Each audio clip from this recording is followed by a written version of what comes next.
तो बच्चों अब हम स्टार्ट कर रहे हैं मोल कॉन्सेप्ट के आरसी मुखर्जी के सॉल्यूशंस। ठीक है, तो यहां पर हम करेंगे क्योंकि कोशिश ये रहेगी, क्वेश्चन ज्यादा है तो पार्ट्स में इसको 15 क्वेश्चन 20-20 क्वेश्चन करके हम इस पर को आप लोगों तक लेकर आए। अब इस बुक की खासियत क्या रहती है बच्चों की, जैसे क्या है कि जैसे अब होता क्या है कि जैसे शुरुआत के आप क्वेश्चंस देखेंगे तो बहुत ही बेसिक रहेंगे, फिर एकदम ये जीरो से शुरू होकर एडवांस लेवल तक जाता है। होता क्या है कि जैसे जो बेसिक चीजें होती हैं, तो जैसे होता है ना कि बेसिक और जनरल बहुत ही अंडररेटेड वर्ड है। ठीक है, तो होता है ना कि अपन डेली लाइफ में बोलते हैं अरे ये बहुत बेसिक सा है, तो यहां पर भी जो सवाल आपको दिखेंगे बहुत ही बेसिक से लगेंगे, ऐसा लगेगा कि नहीं यार ये तो आराम से हो जाएंगे, लेकिन जब आप उनको सॉल्व करने जाएंगे तो आपको थोड़ी बहुत दिक्कत महसूस होगी। ठीक है, तो मेरा यही आपको सजेशन है कि आप क्वेश्चन नंबर 1 से इसको सॉल्व करें, क्योंकि ये सारी किताबें ऐसी हैं, जैसे आरसी मुखर्जी हुई या एच सी वर्मा हुई, ये सारी किताबें ऐसी हैं कि जैसे आप अचानक से 25th क्वेश्चन उठाएंगे तो हो सकता है आपको एकदम से 25th क्वेश्चन आपसे ना हो, लेकिन जब 1 से लेके 25th क्वेश्चन आप करोगे, ठीक है, तो आपसे 25th वाला सवाल हो जाएगा। तो यही जादू है बच्चों इन किताब का। और आप जैसे देख रहे हो, चाहे नीट हो चाहे जेईई हो, हर जगह अब चीजें कॉन्सेप्चुअली बढ़ती जा रही है। तो हमें फिजिकल केमिस्ट्री को तो पढ़ने का एक ही तरीका है कि प्रैक्टिस करना। तो प्रैक्टिस कॉन्सेप्चुअल और बेसिक क्वेश्चन से आता है। नहीं, ऐसा नहीं कि हमें बहुत ही अतरंगे से सवाल प्रैक्टिस करने हैं, नहीं, आपको बहुत ही बेसिक से सवाल प्रैक्टिस करना है। और उसके उसके लिए सबसे बढ़िया जो किताब है, जो ग्रंथ है, वो है आरसी मुखर्जी, और उसी का सॉल्यूशन हम 1 बाय 1 करते जा रहे हैं। तो आपको भी दिखेगा, जैसे अभी हम स्टार्ट करेंगे तो बहुत ही छोटे-छोटे, बहुत ही आसान सवाल से हम स्टार्ट करेंगे, लेकिन जैसे-जैसे आपको हम आगे बढ़ते जाएंगे, आपको क्वेश्चंस में लेवल दिखते जाएंगे बच्चों। ठीक है, चलिए अब देखिए, अब जैसे हर बार आपको बोला जाता है कि सवाल को सॉल्व करने का तरीका तो वही है आइडियल तरीका, कि आप क्वेश्चन को पॉज करें, फिर उसको सॉल्व करें। ठीक है, क्योंकि अब दिक्कत क्या आती है, दिक्कत ये आती है कि भाई आपने टीचर का सॉल्यूशन ही आपने सीधा देख लिया, अभी जो मैं सॉल्व कराऊंगा वही आपने सॉल्व कर लिया, तो आप सीखेंगे नहीं। क्योंकि सीखने का प्रोसेस क्या है, गलती करना। कि अगर आपने गलती, भाई गलती से ही तो हम सीखेंगे। अगर मैं आपने डायरेक्टली सॉल्यूशन देखने लगे तो आप उसको सीखने का प्रोसेस उसको मार देंगे। ठीक है, तो जो आइडियल प्रोसेस है वो यही है कि पहले आप क्वेश्चन को, वीडियो को पॉज करके इसको आप क्वेश्चन को ट्राई करें, उसके बाद फिर अगर आपको दिक्कत आ रही है तो आप सॉल्यूशन देखें। ऐसा ना हो कि जैसे क्लास में रहता है कि बच्चे बोलते हैं बस सर आपके आंसर आने से 5 सेकंड पहले ही हमारा आंसर आया। ठीक है, ऐसा बिल्कुल नहीं करना, अपने आप से आपको ईमानदार रहना है। ठीक है, चलिए अब देखते हैं। तो अब जैसे देखिए इसमें पहला क्वेश्चन, तो जैसे केमिस्ट्री में बच्चों एक थंब रूल है, फिजिकल केमिस्ट्री या पूरी केमिस्ट्री में, कि convert your data into number of moles. सबसे पहले क्या करना है, कोई भी डेटा दिखे उनको सबसे पहले नंबर ऑफ मोल्स में कन्वर्ट करना। हालांकि इसमें क्या पूछा है, नंबर ऑफ एटम्स। ठीक है, तो अब नंबर ऑफ एटम्स की बात करें बच्चों, तो सबसे पहले क्या है, ओजोन। ठीक है, तो ओजोन जो है वो आपको दिखने में कैसा होगा, O3। तो अगर आप फॉर्मूले की बात करें तो आप जानते हैं कि अगर आप नंबर ऑफ एटम्स की बात करते हैं, हालांकि फॉर्मूले जैसा कुछ नहीं है, ठीक है, तो सबसे पहले आपको मोल्स निकालना है। ठीक है, अब एक मोल में जितने एटम्स होते हैं, कितने एटम्स होते हैं, Na के बराबर, एवोगैड्रोस नंबर के बराबर। फिर क्या है, इनटू एटॉमिसिटी। ठीक है, जितनी उसकी एटॉमिसिटी है, क्योंकि यहां पर नंबर ऑफ एटम्स पूछा, अगर नंबर ऑफ मॉलिक्यूल्स पूछा होता तो सीधा मोल्स इनटू Na हो जाता, पर एक मॉलिक्यूल में कितने हैं, 3 एटम है। ठीक है, तो जैसे मोल्स की बात करें तो मोल्स क्या है, given mass by molar mass into Na, 6 into 10⁻23 into atomicity. Atomicity बच्चों कितनी है, 3। ठीक है, तो ये निपट जाएगा, तो आंसर क्या आएगा, 18 इंटू 10⁻23। अब आंसर, अब जैसे इन वीडियोस का पर्पस है आपको कॉन्सेप्ट की चीजों समझाना। बच्चों जो कैलकुलेशन है वो तो आपको ही मैनेज करना पड़ेगा, और कैलकुलेशन बहुत इंपॉर्टेंट पार्ट रहेगा आपके लिए। ठीक है, तो फिजिकल केमिस्ट्री में आपको डॉट कैलकुलेशन की आदत है। ठीक है, ऐसा नहीं है कि मास्टर ने यहाँ पे छोड़ दिया तो अब आप भी यहीं पर छोड़ दो, है ना, ऐसा मास्टर के साथ ईगो नहीं करना है। ठीक है कि नहीं, ये तो मास्टर ही सॉल्व करेगा, नहीं। अच्छा, अब जो कैलकुलेशन है ये ऐसा नहीं कि रातों रात हो जाती है, जैसे कई बच्चे होते हैं कि नहीं नहीं मैं तो एग्जामिनेशन हॉल में मैं कर लूंगा, लेकिन ऐसा नहीं होता। ठीक है, आपको डे 1 से ही कैलकुलेशन की आदत डालनी रहती है, क्योंकि इतना बोला जाता है, जेईई में तो ये बोल दिया जाता है कि अगर आपकी कैलकुलेशन अच्छी नहीं है तो सिलेक्शन भूल जाइए, यानी सिलेक्शन नहीं होगा, आपके कॉन्सेप्ट्स कितने भी स्ट्रांग हो, कितने ही हार्ड वर्किंग हो। तो इसलिए बच्चों डे 1 से आदत डालिए कि dot up to 2 decimal places तक की कैलकुलेशन की हमें आदत डालनी है। ठीक है, क्योंकि अगर नीट की भी बात करें तो कब पैटर्न बदल जाए, अब क्योंकि अब अलग अलग दिशा में वो लोग चले गए हैं, अच्छी दिशा में जा रहे हैं, तो कल को ये कोई बड़ी बात नहीं है कि अगर 5 क्वेश्चन वो न्यूमेरिकल वैल्यू टाइप डाल दें, जैसा जेई में आ रहा है। ठीक है, तो वो अपने आप में बड़ी बात नहीं है, तो इसलिए हमें कैलकुलेशन की ध्यान रखना होगा।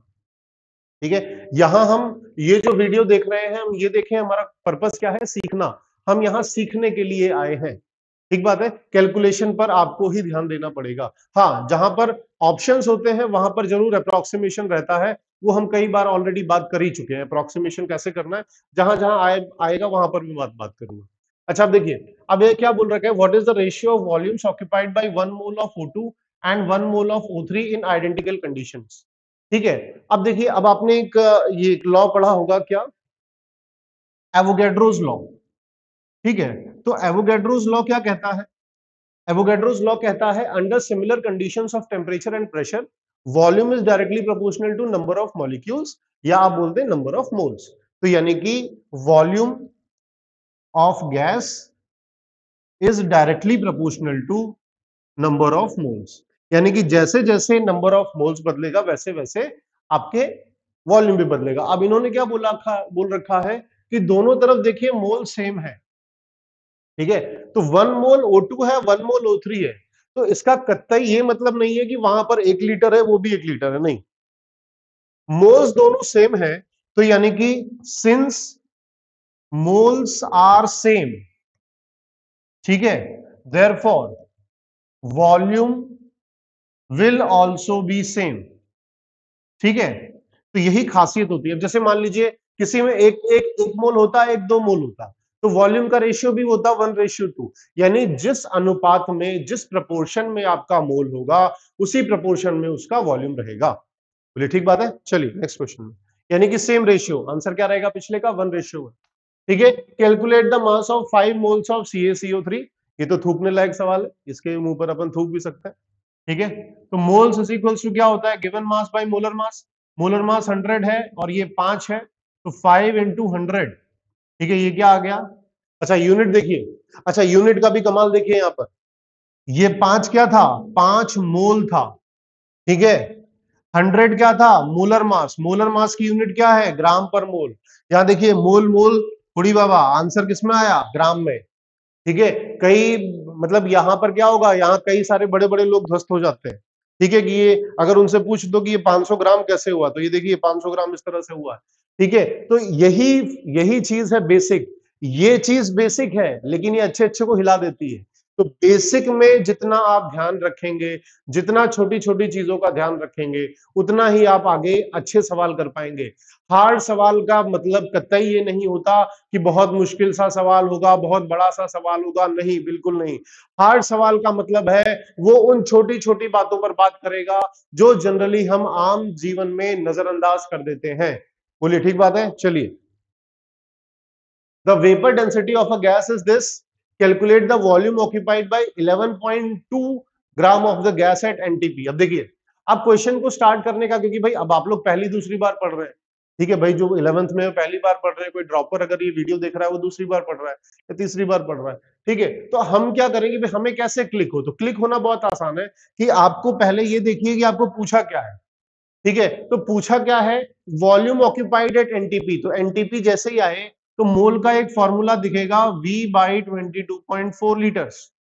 ठीक है, यहां पर जो वॉल्यूम होगा वो किसमें होगा, वो लीटर्स में। ठीक है, अच्छा, अब जैसे बात करें कि यार मुझे वॉल्यूम पूछा है, अच्छा पर मोल्स तो दिया नहीं है। अच्छा, मोल्स को अगर एक्सपैंड करें तो क्या होगा, given mass by molar mass is equals to V/22.4। बताइए, अच्छा आपको मास दिया हुआ है क्या, बिल्कुल दिया हुआ है, 11.2 ग्राम। ठीक है, तो ये रहा साहब आपके पास मास भी दिया है। अब दिक्कत क्या है, मोलर मास। अच्छा, मोलर मास के लिए क्या है बताइए, वेपर डेंसिटी दे रखी है, तो क्या आप वेपर डेंसिटी का फॉर्मूला जानते हैं, vapour density is m/2। Molar molar mass बोल दीजिए, मॉलिक्यूलर मास बोल दीजिए, एटॉमिक मास बोल दीजिए, यानी कि 2 into VD is molar mass. तो बताइए वीडी कितना है, 11.2, तो 11.2 इंटू 2 यानी कि 22.4, इसका क्या हो गया, मोलर मास हो गया। तो बस कहानी खत्म, ये 11.2 divided by 22.4 is equals to V upon 22.4। बताइए, तो ये क्या हो गया, 22.4 निपटेगा, आंसर क्या आया, 11.2 लीटर्स। बोलिए बच्चों, ठीक बात है। तो आसान आसान से सवाल है, वही बात है, बेसिक सी चीजें हैं, जितनी चीजें बेसिक होंगी उतना आपके लिए आसान रहेगा। बेसिक हमें सॉल्व करना बहुत जरूरी है। अच्छा, अब देखिए बच्चों, calculate the number of oxygen atoms in 0.2 mole of Na2CO3। अब देखिए, अच्छा, अगर इसमें क्या दिया हुआ है 0.2 मोल ये दिया हुआ है कंपाउंड, ठीक है। अच्छा, अगर 1 मोल की बात करें तो 1 मोल में ऑक्सीजन कितने हैं? H2O के में 10 ऑक्सीजन है और यहां पर 3, यानी कि 1 मोल। देखिए, फिजिकल केमिस्ट्री में यूनिटरी मेथड बहुत इंपॉर्टेंट है। यूनिटरी मेथड मतलब वही कि एक आम 10 रुपए का है तो 10 आम कितने रुपए के, कहानी खत्म। ठीक है, तो देखिए कैसे होगा कि 1 मोल ऑफ कंपाउंड कंटेन्स कितना, 10 3 13 मोल ऑक्सीजन। तो हमारे पास क्या 1 मोल है क्या? नहीं, हम तो कर सकते हैं ना, हम तो मेजर कर सकते हैं। हमारे पास कितना होगा वो तो क्वेश्चन में दिया होगा। तो देखिए क्वेश्चन में कितना दिया है, 0.2 मोल। तो अगर 1 मोल में इतना है तो 0.2 mole of compound contains how much.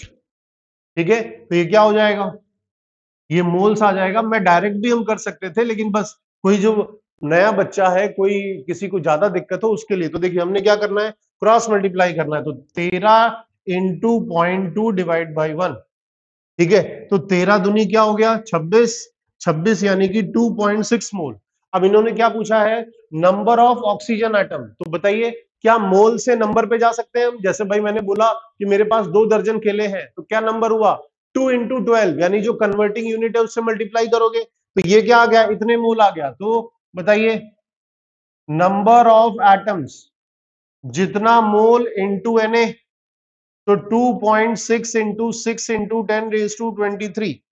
बताइए, ठीक बात है। तो एकदम फर्जी सवाल है, पर हाँ बेसिक्स है, बेसिक्स पे ध्यान रखना है जैसे हम दिक्कत ना हो। तो देखिए अब यहां पे चलते हैं। अब इसकी बात करें तो ये क्या बोल रखा है, calculate the number of moles of CuSO4 contain in 100 ml और 1 मोलर। ठीक है, ऑल्सो फाइंड दिस। ठीक है, अब देखिए मोलारिटी, मोलारिटी क्या होता है, moles upon volume of solution in litres.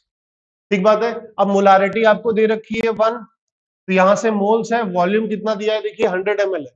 लेकिन 100 ml है, पर हमें क्या करना है, इसको लीटर में लिखना पड़ेगा। तो लीटर में लिखेंगे तो 0.1 लीटर होगा। तो बताइए मोल्स कितने हो गए, मोल्स हो गए साहब आपके पास 0.1। ठीक है, तो क्या पूछा है कि calculate the number of moles of CuSO4, तो ये तो आ गया। Also find the number of sulphate ions. अब देखिए अगर आप CuSO4 को तोड़ेंगे, ठीक है। अच्छा, जो बच्चे 11th में हैं अभी, 11th में अभी अभी आए हैं, ताजा ताजा मार्केट में आए हैं, उनके लिए अब धीरे धीरे आप क्या करेंगे, रिएक्शन लिखना सीखेंगे। तो आपको घबराना नहीं, आपको सीखना है। देखिए तो Cu+2 प्लस सल्फेट आयन, यानी कि 1 मोल कॉपर सल्फेट से कितना मोल कॉपर और सल्फेट मिलेगा, 1 और 1 मोल। हमने इंटरप्रिटेशन ऑफ स्टोइकियोमेट्री में देखा हुआ है। ठीक है, इससे रिलेटेड आपका वन शॉट वीडियो भी है। ठीक है, वो वन शॉट वीडियो भी आप देख सकते हैं। ठीक है, तो अब देखिए अगर ये 1 मोल होता तो ये 1 मोल, ये 1 मोल मिलता, यानी जितना मोल कॉपर सल्फेट है उतना मोल सल्फेट मिलेगा। आपके पास बताइए कितना मोल कॉपर सल्फेट है, 0.1, तो ये 0.1 है, तो ये भी 0.1 मिलेगा। अब देखिए अब नंबर पूछा है, ठीक है, तो यानी कि मोल्स ऑफ सल्फेट आयन कितना है, 0.1। तो नंबर निकालने तो बहुत आसान है। नंबर कितना हो जाता है, 0.1 को Na से मल्टीप्लाई कर दें, या 0.1 इंटू 6 इंटू 10⁻23। बोलिए ठीक बात है, कर लेंगे। चलिए नेक्स्ट करते हैं। Find the total number of nucleons present in 12 gram of C12। ठीक है, अब देखिए नंबर पूछ लिया है, कभी भी नंबर पूछ लिया तो हमें सबसे पहले क्या करना पड़ेगा, मोल्स निकालना पड़ेगा। ठीक है, तो यानी कि अगर हम देखें तो सबसे पहले मोल्स निकालते हैं। तो मोल्स ऑफ कार्बन कितना है, गिवन मास बाय मोलर मास, यानी ये कैसा हो गया, 1 मोल। अब देखो मैं बार बार ये मोल लिख रहा हूं, कैसे आता है ये देखो, यहां ग्राम लिखा, यहां ग्राम पर मोल लिखा। ठीक है, तो ग्राम ग्राम निपटेगा, मोल ऊपर आया। भाई भूलना नहीं, 7 फंडामेंटल क्वांटिटीज जो हमने पढ़ी थी, यूनिट्स पढ़ी थी, उसी में से एक था ना क्वांटिटी ऑफ सब्सटेंस, मोल। ठीक है, तो ये जैसे हम मीटर, किलोग्राम, केल्विन, सेकेंड्स, इन सबको महत्व देते हैं ना, उतना ही इंपॉर्टेंस मोल का भी है। तो जैसे हम 1 के आगे मीटर लिखते हैं, वैसे ही 1 के आगे मोल हमें लिखना चाहिए। तो यानी कि मेरे पास 1 मोल यानी कि कितने कार्बन एटम्स हैं, मेरे पास Na कार्बन एटम्स हैं। अब मैं क्या करता हूं, इसने पूछा है find the total number of nucleons, तो मेरे पास कितने कार्बन एटम्स है ये मैंने निकाल लिए। अब मैं क्या करता हूं कि जितने पहले निकालता हूं, एक एटम में कितने, ठीक है, तो number of nucleons in one carbon atom. अच्छा, न्यूक्लियॉन्स होता क्या है बच्चों बताइए? Proton plus neutron. कार्बन की बात करें तो 6 सी 12, तो यानी क्या हो गया आपके पास 6 प्रोटॉन और 6 न्यूट्रॉन, यानी टोटल न्यूक्लियॉन्स कितने हो गए 12। तो एक एटम में 12 न्यूक्लियॉन्स है। तो हमारे पास कितने हैं? हमारे पास है Na के बराबर, ठीक है। तो यानी कि टोटल नंबर ऑफ न्यूक्लियॉन्स, ठीक है, तो कितना हो गया बताइए? आपके पास कितने एटम्स थे? Na के बराबर 1 मोल एटम्स थे। अब 1 मोल में कितने हो रहे हैं? Na। अब और 1 मोल में कितने, एक एटम में कितने न्यूक्लियॉन्स थे? 12, तो इंटू 12, यानी कि 12 इंटू 6 इंटू 10⁻23। यहां पर मैं 6 लिख रहा हूं, एग्जैक्ट 6.02 होता है, लेकिन हम 6 लेकर भी करेंगे तो हमारा आसपास आंसर आ जाएगा। बोलिए ठीक बात है, ये कर लेंगे। अच्छा, इसके लिए अगर आप फॉर्मूला भी देखना चाहें तो आप इसको ऐसे लिख सकते हैं कि नंबर ऑफ न्यूक्लियॉन्स बोल दें, नंबर ऑफ न्यूट्रॉन्स बोल दें, नंबर ऑफ प्रोटॉन्स बोल दें, तो क्या करना है आपको? Moles into Na into number of nucleons in one species, चाहे वो एटम हो, चाहे मॉलिक्यूल हो, चाहे कुछ भी हो, ठीक बात है। तो अगर आप फॉर्मूला भी देखना चाहें तो आप इस हिसाब से उसको देख सकते हैं। बाकी चीजें बहुत आसान है। हमने पहले वो मोल्स निकाल लिए, फिर हमने देखा कि एक एटम में कितना होगा, तो जितना था उससे मल्टीप्लाई कर दिया। और अगर आप फॉर्मूला लेवल पर भी देखना चाहें तो आप देख सकते हैं। तो बच्चों, इस क्वेश्चन में अगर आप देखेंगे तो आपको क्या बोल रखा है? टोटल नंबर ऑफ न्यूट्रॉन्स, ठीक है। तो टोटल नंबर ऑफ न्यूट्रॉन्स, तो हम जानते हैं कि जब भी टोटल नंबर ऑफ न्यूट्रॉन्स निकालना हो तो सीधा सा फॉर्मूला बनता है। क्या फॉर्मूला बनता है? कि moles into Na into number of neutrons, ठीक है। तो टोटल नंबर ऑफ जो न्यूट्रॉन्स है, इसका क्या फॉर्मूला बन रहा है? Moles into Na into number of neutrons in one molecule, है ना। तो ये सीधी सीधी चीजें हैं। तो देखिए मोल्स कितना है? 7 मिलीग्राम है। तो 7 into 10⁻³ divide by 14 into Na कितना है? 6 इंटू 10⁻23 इंटू एक में न्यूट्रॉन्स कितना है बताइए? एक में न्यूट्रॉन्स कितना है? 7 सी 14 है, यानी कि 14 माइनस 6 8, ठीक है। तो अब आप देखेंगे तो चीजें भी आराम से हो जाएंगी। 0.5, तो 0.5 इंटू 8, तो 8 5 जा 40, तो यानी कि 4, तो 4 इंटू 6 इंटू 10⁻23, यानी 24 इंटू 10⁻23 के आसपास। अच्छा, ये पार्ट तो ठीक है। अब दूसरा क्या है कि दूसरा इस तरह से देखिए आपको कि total mass of neutrons in 7 milligram. अब देखिए मास ऑफ न्यूट्रॉन, अभी देखिए टोटल न्यूट्रॉन्स हमारे पास कितने आए बताइए? ठीक है, कि अभी हमने देखा था 4, तो हमारे पास जो टोटल न्यूट्रॉन्स आए यानी कि इतना मोल है ना, 1.5, और एक में कितने हैं? इतने, ठीक है, एक में इतने हैं। तो टोटल नंबर ऑफ न्यूट्रॉन्स कितने हो गए हमारे पास? 0.5 इंटू 8, यानी कि 4, ठीक है। तो 0.5 इंटू 4 है ना, जैसे आप चाहे तो इसको मोल से कर सकते हैं इस तरह से, ठीक है। तो मोल से अपन जो करते हैं, ठीक है, तो मोल्स कितना हो रहा है आपके पास? 0.5, तो 0.5 इंटू 10⁻⁻3, ठीक है। और जो आपका यहां पर जो मास आ रहा है, अब यहां पर देखिए, अब ये कितना हो रहा है? तो 0.5 इंटू 8, भाई टोटल न्यूट्रॉन्स कितने हो रहे हैं? 8, तो 0.5 में अगर हम 8 का मल्टीप्लाई कर दें तो आपके पास क्या हो जाएगा? मास ऑफ न्यूट्रॉन्स आ जाएंगे। अब होगा क्या, क्योंकि अब ये न्यूट्रॉन, ये तो नंबर है, पर हमें पता है कि इसमें बोला है कि हाइड्रोजन के मास के बराबर है, तो हाइड्रोजन के मास के बराबर है, तो हाइड्रोजन का मास कितना है? 1 है, तो यानी कि 4 इंटू 10⁻³ ग्राम, ये क्या हो गया? मास ऑफ न्यूट्रॉन हो गया। तो आप चाहे इसको 4 मिलीग्राम बोल दें या फिर 0.004 ग्राम बोल दें, अब ये आपके ऊपर है। नेक्स्ट अगर बात करें तो अब देखिए यहां क्या लिखा हुआ है कि how many moles are there in 1 metre cube of any gas at NTP, ठीक है। अब यहां पर ये भी लिख दिया गया 1 मीटर क्यूब इज 10 क्यूब। तो देखिए मोल्स का फॉर्मूला एनटीपी पर क्या होता है बताइए? V अपॉन 22.4, पर ध्यान रहे ये लीटर में, ठीक है। अब इन्होंने 1 मीटर क्यूब लिखा है, 1 मीटर क्यूब इज 1000 लीटर, ठीक है। तो यानी कि मोल्स कितना हो जाएगा? 1000 बाई 22.4, ठीक है। अब इसको आप चाहें तो आप इसको वो भी कर सकते हैं, ठीक है। रफ कैलकुलेशन कैसे होती है? पॉइंट हटाया, जीरो लगाया, ठीक है। अगर मैं इसको 225 देखूं तो 225 मानकर इसको सॉल्व कर सकता हूं, ये 5 टाइम्स। ठीक है, तो आप इस तरह से इसको बड़े आसानी से सॉल्व कर सकते हैं। नेक्स्ट अगर देखिए बच्चों, तो 3 gram of a salt of molecular mass इतना is dissolved in 250 gram water, calculate इतना। अब देखिए मोलालिटी की डेफिनेशन क्या है? मोलालिटी की डेफिनेशन है moles of solute present in 1 kg of solvent. ठीक है, ध्यान रखना है, ध्यान से आपको पढ़ना है। 3 ग्राम ऑफ सॉल्ट, ठीक है, अब उसका मॉलिक्यूलर मास। अब देखिए मोल्स क्या होगा, गिवन मास बाय सॉल्यूट क्या है आपका सॉल्ट, तो उसका कितना हो गया, given mass by molar mass into mass of solvent in KG. अब 200-250 ग्राम है ये सॉल्वेंट ही है, बताइए। ठीक है, अच्छा, पर ये केजी में लिखना है, तो 250 को क्या करेंगे, इंटू 10⁻³ करेंगे केजी के लिए, वो ऊपर जाएगा। लो, कहानी खत्म। तो ये कितना हो गया, 4 टाइम्स। ठीक है, तो ये 3 क्या हो गया, टेंजा, यानी कि 0.4 मोलल। बताइए। ठीक है, मोलालिटी है ये स्मॉल एम रहता है, मोलारिटी क्या होता है, कैपिटल एम।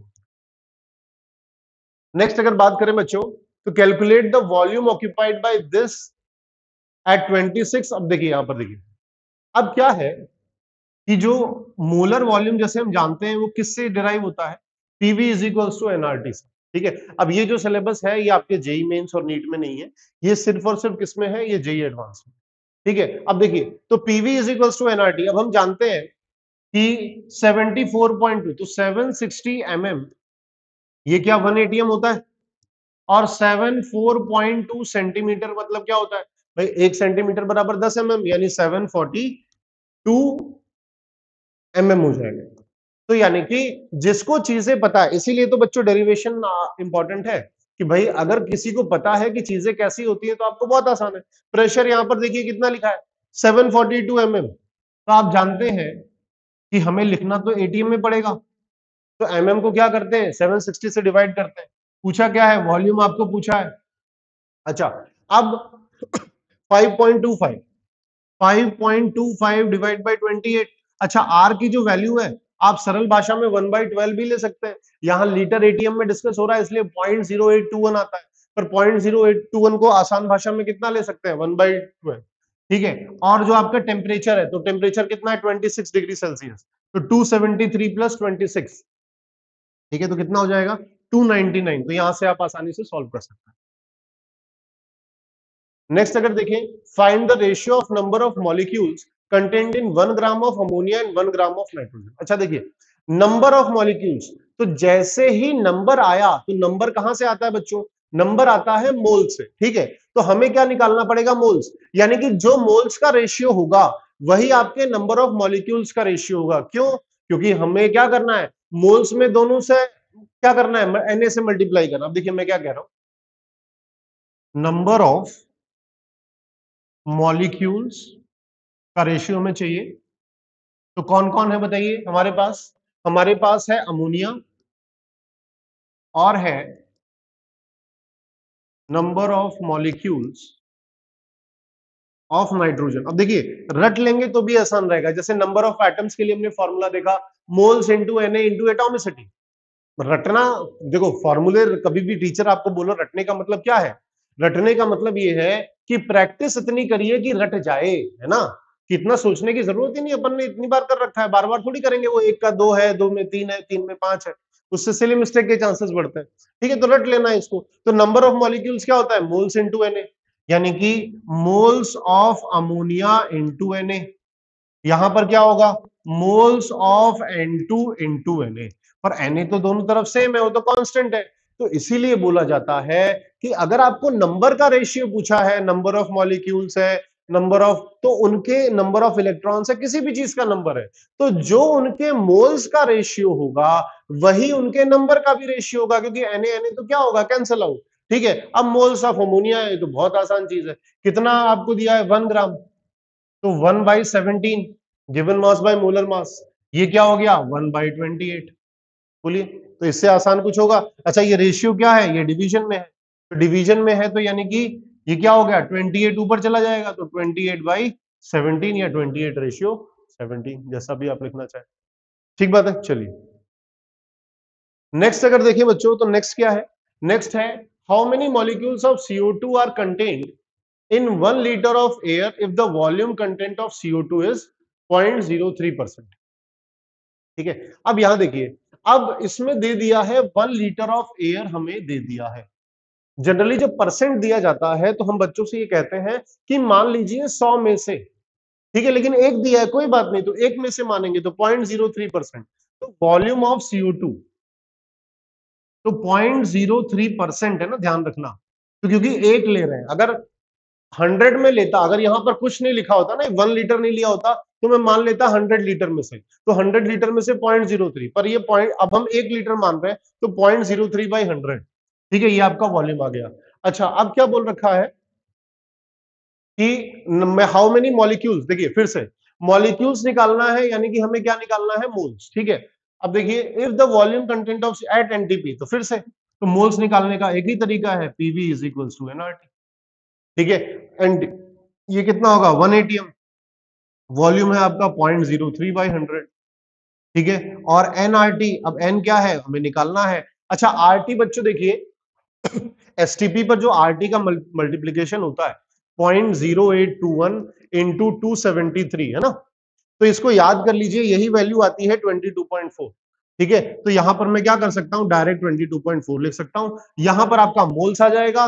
ठीक है, तो जैसे ही आपका मोल्स आया, ठीक है, तो नंबर ऑफ मॉलिक्यूल्स क्या हो जाएंगे बच्चों, नंबर ऑफ मॉलिक्यूल्स हो जाएंगे मोल्स इंटू Na। बोलिए ठीक बात है, चलिए। अब यहां पर अगर हम देखें, ये क्या बोल रखा है कि is the number of molecules in 1 kg of H2 and 1 kg of O2 the same? What is the ratio of weights? अच्छा देखिए, पहले क्वेश्चन की बात करें, अभी अभी हमने क्या देखा था कि जो नंबर ऑफ मॉलिक्यूल्स का जो रेशियो होता है वो किस पर डिपेंड करता है, मोल्स पर। मोल सेम होने चाहिए, क्या मास सेम होगा तो सेम होगा, नहीं, volume is directly proportional to number of moles. तो देखिए यहां पर मास है, तो देखिए मोल्स ऑफ H2 मैंने निकाला, तो 1 kg को अगर ग्राम में लिखें तो 1000 gram divide by 2। Moles of O2 मैंने निकाला, तो ये 1 kg डिवाइडेड बाई 32। तो क्या ये सेम है, नहीं, तो मोल्स सेम नहीं है, यानी कि नंबर ऑफ मॉलिक्यूल सेम नहीं है। फिर से मैं बात कर रहा हूं, मास सेम होने से डिपेंड नहीं करता, मोल सेम होना चाहिए, मोलर मास भी फैक्टर में आ जाता है। ठीक है, तो पहले क्वेश्चन का आंसर होगा अ बिग नो। फिर इन्होंने क्या पूछा है कि what is the ratio of weights of H2 and O2 if the mixture contains equal number of molecules. अब देखिए, अब इन्होंने अपने मुद्दे की बात कह दी कि अगर इक्वल नंबर ऑफ मॉलिक्यूल्स हैं तो उसमें रेशियो क्या होगा। अभी अभी जैसे हमने बोला, अगर इक्वल नंबर ऑफ मॉलिक्यूल्स हैं यानी कि मोल्स भी सेम होंगे, तभी तो इक्वल नंबर हो रहा है, यानी कि moles of H2 is same as moles of O2। अब एक्सपैंड कर दे, मोल्स ऑफ H2 अभी अभी हमने देखा कितना था, 1000/2। ठीक है, ये कितना था, ये 1000/32 था। ठीक है, तो ये दोनों सेम है। ठीक है, बस कहानी खत्म। अब आपको क्या पूछा है कि रेशियो ऑफ वेट्स। ठीक है, अच्छा ये तो रेशियो ऑफ वेट है, एक मिनट रुकिए। तो यहां पर क्या है कि इन्होंने रेशियो ऑफ वेट पूछा हुआ है। ठीक है, ये देखिए, मास ऑफ H2, मतलब ये तो ऊपर तो इन्होंने गिवन डेटा दिया है, अब इन्होंने पूछा है किस मास रेशियो पर उनके जो रेशियो है नंबर ऑफ मॉलिक्यूल्स के वो सेम होंगे। तो मास H2 divide by 2, mass of O2 divide by 32। तो mass of H2 divided by mass of O2, तो कितना हो जाएगा, 1/16। इस रेशियो, इस मास रेशियो पर दोनों के नंबर ऑफ मॉलिक्यूल्स क्या हो जाएंगे बच्चों, सेम। अब ये क्वेश्चन देखते हैं। अब ये क्वेश्चन क्या कहता है कि the vapour density, the measure density at NTP of a gaseous sample was found to be 1.78 gram per litre. ठीक बात है। What is the weight of 1 mole of the gaseous sample. अच्छा, अब यहां देखिए, अब इन्होंने क्या बोला है कि डेंसिटी इन्होंने दे रखी है eight NTP of a gaseous sample. अब कितनी दे रखी है, what is the weight of 1 mole of the sample. अच्छा देखिए, क्या 1 मोल ऑफ द सैंपल, अगर मैं आपसे बोलूं कि बताओ बच्चों मोलर मास की डेफिनेशन क्या होती है, तो बताइए मोलर मास की डेफिनेशन क्या होती है। मोलर मास की डेफिनेशन होती है कि भाई 1 मोल का मास, ठीक है, mass of 1 mole of substance, यानी कि इनडायरेक्टली क्या पूछ रहा है, ये मोलर मास पूछ रहा है। तो मोलर मास क्या है, Pm is equals to DRT। बताइए, यही होता है मोलर मास, बस यही है। तो Pm is equals to DRT, NTP condition है, P इतना है, मोलर मास आपको ढूंढना है। ये देखिए 1.78 ग्राम पर लीटर, अगर आपको जरा सा भी कंफ्यूजन है आप यूनिट के साथ लिखिए। अभी अभी आपको बताया था एनटीपी पर आर और टी का मल्टीप्लीकेशन बार बार करना नहीं है, ये हमें याद रखना है। यहां से जो मोलर मास आएगा वही एक मोल का मास कहलाएगा, बस बहुत आसान है। बोलिए ठीक बात है। अच्छा अब इसकी बात करें, ये भी आसान सा सवाल है। अब इसमें यह है कि if the concentration of solution is 2 molar then calculate the number of millimoles present in 2 litres. अच्छा देखिए, मिलीमोल्स कुछ नहीं है, तो अब क्या है, जैसे मोल्स होता है, जैसे मिलीलीटर होता है, वैसे मिलीमोल्स है, 10 की पावर -3 से आपको चिपका देना है। ठीक है, अब देखिए मोलारिटी क्या है, मोलारिटी है मोल्स अपॉन वॉल्यूम। ठीक है, तो मोलारिटी है मोल्स अपॉन वॉल्यूम, तो ये 2 है। ठीक है, ये N बाई वी, तो V कितना है, V भी आपका 2 है। अब यहां पर देखें तो ये क्या आ गया, 4 मोल आ गया। तो होता है ना 1 ग्राम बराबर 1000 ग्राम, तो कितने मिलीमोल होंगे, 4000। अगर आपको ऐसा ना हो तो वॉल्यूम को ml में ले लीजिए, मिलीमोल्स कब आते हैं, वॉल्यूम को ml में ले लीजिए। तो देखिए वॉल्यूम को अगर हम ml में ले लें तो क्या हो जाएगा, मोलारिटी आपका 2 है N, अगर इसको मैं ml में ले लूं तो 2000 हो जाएगा। ठीक है, तो देखिए ये ml हो गया, और ये कितना था, 2 मोलर, तो यहां पर देखिए क्या आ जाएगा, 4000 मिलीमोल्स।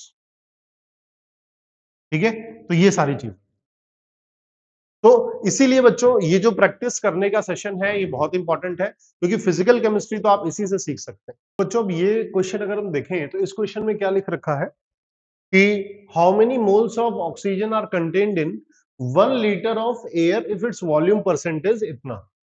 अच्छा अब यहां पर अगर हम देखें वॉल्यूम परसेंट कितना दिया है, 21%, और फिर से देखिए यहां पर फिर से 1 लीटर ऑफ एयर दे दिया गया।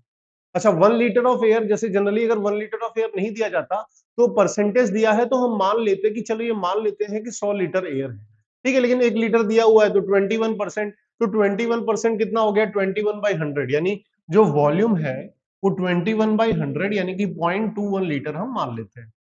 ठीक है, अच्छा how many moles of oxygen, तो बस अब आपको क्या करना है, PV is equals to NRT लगाना है। एनटीपी है ये 1 है, ये 0.21 है, मोल्स आपको निकालना है, और एनटीपी पर आर और टी का मल्टीप्लीकेशन कितना होता है, 22.4, सीधा सीधा आंसर आ जाए।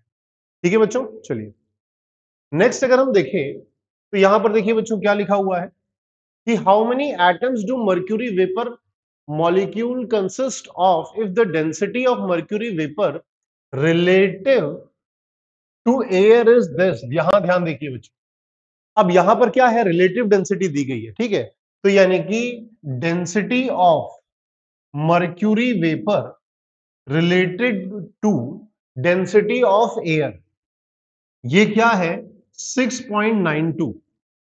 अगर आपको याद हो कि हमने एक चीज पढ़ा था वेपर डेंसिटी, तो वेपर डेंसिटी क्या था, density of any substance divided by density of hydrogen. तो उसका फॉर्मूला क्या आता था, इसी को हम वेपर डेंसिटी बोलते थे, और इसका फॉर्मूला आता था m/2। ठीक है, तो यहां पर 2 क्या है, m क्या है, उसका मॉलिक्यूलर मास, और 2 क्या है, हाइड्रोजन का मोलर मास। तो जैसे जिसके रिस्पेक्ट में देखते हैं हम उसकी बात करते हैं। ठीक है, तो यानी कि अब देखिए अब यहां पर क्या पूछा हुआ है कि हाउ मेनी एटम्स। ठीक है, तो अब अगर हम इस रिलेटिव डेंसिटी की बात करें तो जैसे यहां मोलर मास बाई 2 था, तो यहां पर अगर मोलर मास देखें तो बाई 2 विथ रिस्पेक्ट टू, यहां हाइड्रोजन था तो मोलर मास 2 आया था, यहां पर विथ रिस्पेक्ट टू क्या है, एयर है, एयर का मोलर मास बच्चों होता है 29, और ये एक तरह से रिलेटिव डेंसिटी आपको दे रखी है 6.92 m/29। ठीक है, तो आप इसमें करेंगे तो m की वैल्यू आ जाएगी लगभग 200। ठीक है, अब यहां पर देखिए, अब यहां पर एक और चीज लिखा हुआ है कि Hg का क्या है, ये 200 है, हमारा भी 200 आया। ठीक है, तो ये 36 का क्या होता है, 180, उससे ज्यादा है तो 200 के आसपास आएगा, यानी कि आपके पास क्या हो रहा है, आपके पास एक वेपर हो रहा है, यानी कि आंसर क्या है, 1। क्योंकि ये क्या है आपका, ये मॉलिक्यूलर मास है या एटॉमिक मास था। ठीक है, ये मोलर मास नहीं है, अगर मोलर मास होता तो एक मोल, ये 200 के बराबर आ रहा है। ठीक है, तो यहां पर क्या हो रहा है, एक। नेक्स्ट बच्चों बात करें तो calculate the total number of atoms in 0.5 mole of K2Cr2O7। ठीक है, अब देखिए टोटल नंबर ऑफ एटम्स वही बार बार हम कर जाए। ठीक है, तो टोटल एटम्स का फॉर्मूला क्या हो रहा है बच्चों, टोटल एटम्स का हो रहा है moles into Na into atomicity. अब यहां पर कोई पर्टिकुलर तो पूछा नहीं है। ठीक है, तो बताइए 0.5 इंटू Na की वैल्यू क्या है 6 इंटू 10⁻23 और फिर इंटू एटॉमिसिटी। अब टोटल नंबर ऑफ एटम्स है तो सभी का पूछेंगे, तो सभी का क्या है 2 पोटेशियम है 2 क्रोमियम है 7, तो 2 2 4 4 7 11। ठीक है, तो बताइए हो गया ये। चलिए अगर हम दूसरा बात करें तो what is the volume of 6 gram of hydrogen at 1 ATM and 0 degree Celsius. अब देखिए हालांकि ये भी क्या है, ये भी एनटीपी कंडीशंस है, तो एनटीपी कंडीशन है तो कोई दिक्कत ही नहीं है। अब एनटीपी के लिए मोल का फॉर्मूला क्या होता है V/22.4। अब देखिए इसमें दो तरीके हैं, या तो वो आपसे बोलेगा कि भैया कि एनटीपी एनटीपी चिल्लाएगा या लिख के दे देगा, इन्होंने लिख के दे दिया एनटीपी है, ठीक है, इन्होंने इनडायरेक्टली बता दिया है। अच्छा अब यहां पर देखिए 6 ग्राम हाइड्रोजन है तो मोल्स का फॉर्मूला क्या हो गया, मोल्स का फॉर्मूला हो गया गिवन मास बाय मोलर मास। बताइए तो ये क्या हो गया V/22.4। ठीक है, तो इससे आसान तो चीजें होंगी नहीं। ठीक है, ये कितना हो जाएगा 11.2, तो यहां से V का क्या आ जाएगा, आपके पास आंसर आ जाएगा।